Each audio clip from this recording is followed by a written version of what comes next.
તસવીરો આપની TV screen પર કે જ્યાં તેઓ મતદાન કરતા નજરે પડી રહ્યા છે।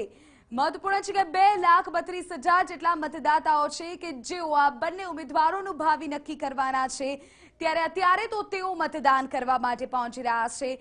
લગભગ સવારે 7 વાગ્યા આસપાસ તેઓએ જ્યારે TV9 સાથે વાતચીત કરી ત્યારે પણ તેઓએ સ્પષ્ટ જણાવ્યું હતું કે તેઓ માતાના અને કુળદેવીના આશીર્વાદ લઈને મતદાન કરવા જશે। અવસર નાખ્યાએ મતદાન કર્યું છે।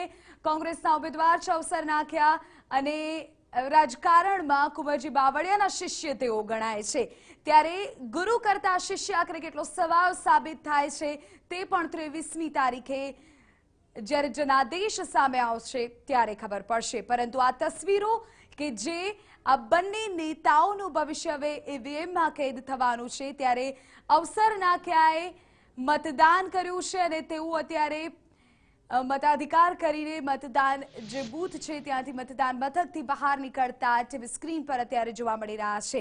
કુંવરજી બાવળિયા પણ મતદાન કરવા માટે પહોંચ્યા છે। અવસર નાખ્યા તેમના સમર્થકો અને પરિવારજનો સાથે મતદાન કરવા માટે પહોંચ્યા હતા અને એ પણ રિક્ષામાં તેઓ પહોંચ્યા હતા। ઉલ્લેખનીય છે કે તેઓ એ જ વ્યવસાય સાથે જોડાયેલા હતા, એટલે ચોક્કસપણે તેમના પરિવારને સાથે રાખીને તેઓ પોતાના મતદાન કેન્દ્ર પર પહોંચ્યા હતા।